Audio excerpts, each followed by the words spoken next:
सोचो तुम्हारे धर्म का किस तरह से विस्तार होगा। तुम उन किताबों को धर्म ग्रंथ मान रहे हो जिन किताबों में लिखा हुआ है किसी किसी समय के शासकों ने किसी के द्वारा उन किताबों को लिखवाया होगा। अपने समय के अनुसार, अपने शासन काल के अनुसार उन किताबों में लिखवा रखा है कि फलां जाति का कोई आदमी अपराध करेगा तो उसको एक अलग दर्जा दिया जाएगा, उसको अलग तरह की सज़ा दी जाएगी। हो सकता है उसकी कम सज़ा दी जाए। और वही अपराध अगर कोई दूसरी जाति या धर्म का आदमी कर रहा है तो उसको अलग दर्जे की सज़ा दी जाएगी, कम या ज़्यादा। वही अपराध कोई तीसरी जाति का या धर्म का आदमी कर रहा है तो उसको अलग तरह से सज़ा दी जाएगी। सज़ा जो इंसान है, जो अपराधी है, वो एक सेम इंसान है।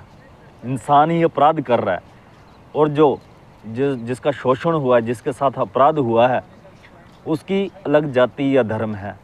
तुम उस हिसाब से उसकी जाति या धर्म के आधार पर उसके अपराध में भी जिसके साथ अपराध हुआ है, शोषण हुआ है, उसको भी तुम अलग अलग दर्जे में बांट दे रहे हो। और ऊपर से वही चीज़ें तुम अपने किताबों में लिख दे रहे हो।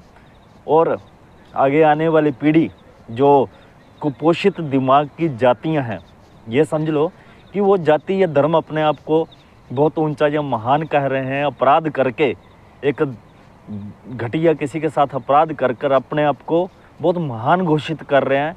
वो कहीं ना कहीं कुपोषित बुद्धि के लोग हैं, जो जिनके हक में किसी समय किताबों में लिख दिया गया, उनके हक में उन चीज़ों को अपने धार्मिक ग्रंथ मान बैठे हैं और बात करते हैं कि वो धर्म को आगे बढ़ाने की, और वही धकियानुसी चीज़ों को वो आगे बढ़ाने की बात कर रहे हैं। भविष्य में वही चीज़ लागू करने की बात कर रहे हैं।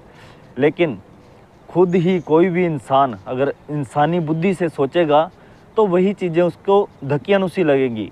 आप खुद ही सोचो, अगर आप उसी चीज़ को उल्टा करके देखो, जो अपराधी है, अपराधी के साथ और जिसके साथ अपराध हुआ है, उन दोनों को एक्सचेंज करके देखो, तो क्या जो अपराध करने वाला वो उस चीज़ को सही ठहराएगा?